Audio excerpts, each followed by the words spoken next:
വീഴാതിരിക്കാൻ കഴിഞ്ഞ ദിവസം മുഖ്യമന്ത്രിയുടെ വാഹനം വഴി തിരിച്ചുവിട്ട് കുന്നംകുളം തൃശൂർ റോഡിന്റെ സ്ഥിതി അതിദയനീയമാണ്. ബസ്സുകൾ പോലും സർവീസ് നിർത്താനുള്ള ആലോചനയിലാണ്. പൊതുമരാമത്തിന് കീഴിലുള്ള സംസ്ഥാന പാത പുനർനിർമ്മിക്കാൻ പദ്ധതി ആരംഭിച്ചിട്ട് വർഷങ്ങളായി. അതിന്റെ പേരിൽ അറ്റകുറ്റപ്പണി നടത്തുന്നതുമില്ല. ഇതോടെ ജനങ്ങൾ ദുരിതത്തിലാണ്.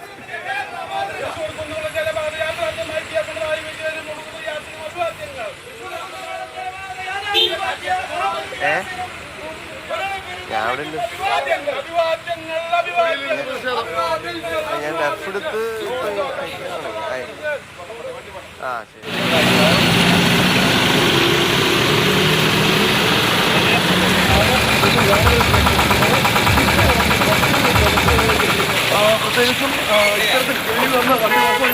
ഈ കുഴിയിൽ വീണ് ഇപ്പോൾ ഒരു വണ്ടി ഓഫായിരിക്കുകയാണ്. ആ വണ്ടി ഇപ്പോൾ തള്ളി ഇവിടെ നിന്നും ആളുകൾ നീക്കുകയാണ്.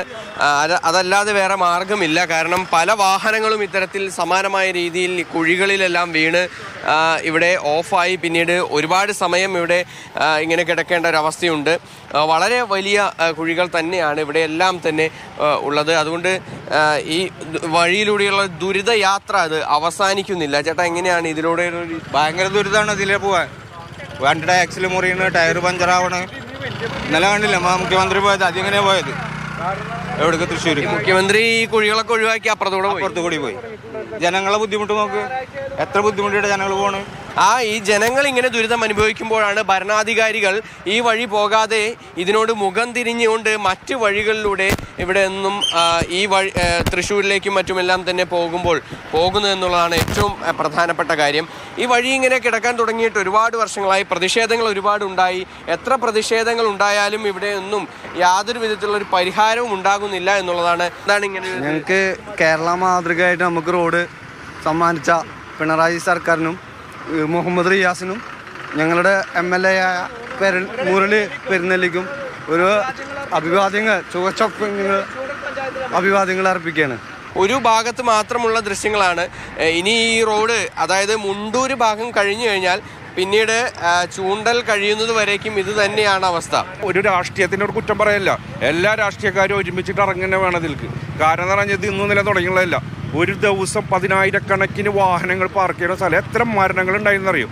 ഓരോ കുഴികളിൽ നമ്മൾ കോണി വെച്ചിട്ട് ഇറങ്ങണം. അത്രയും വലിയ ഗട്ടറുകളാണ് ഇവിടെ ഉണ്ടാക്കിയിരുന്നത്, അത്രയും വലുത്.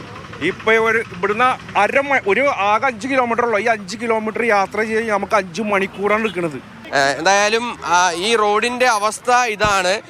ഈ അവസ്ഥയിലൊക്കെ ഉള്ള ഈ റോഡ് ഒഴിവാക്കിക്കൊണ്ടാണ് ഇന്നലെ ഈ തൃശ്ശൂരിലേക്ക്, കോഴിക്കോട് ഭാഗത്ത് നിന്ന് തൃശ്ശൂരിലേക്ക് വരികയായിരുന്ന മുഖ്യമന്ത്രി പിണറായി വിജയൻ വടക്കാഞ്ചേരിയിൽ നിന്ന് തിരിഞ്ഞ് ഏകദേശം 20 കിലോമീറ്ററോളം ചുറ്റി വളഞ്ഞ് തൃശ്ശൂർ രാമനിലയത്തിലേക്ക് പോയത് എന്നുള്ളതാണ് ഏറ്റവും പ്രധാനപ്പെട്ട കാര്യം. എന്തായാലും ഈ റോഡിൻ്റെ ദുരവസ്ഥ, അതിനൊരു പരിഹാരമാകണം എന്നുള്ള നാട്ടുകാരുടെ ആവശ്യം ഇപ്പോഴും തുടരുകയാണ്. ലിഷോയ് ആണ് വിവരങ്ങൾ നൽകിയത്. വലിയ ദുരവസ്ഥ തന്നെയാണ് അവിടെയുള്ള ആളുകളെ സംബന്ധിച്ചിടത്തോളം.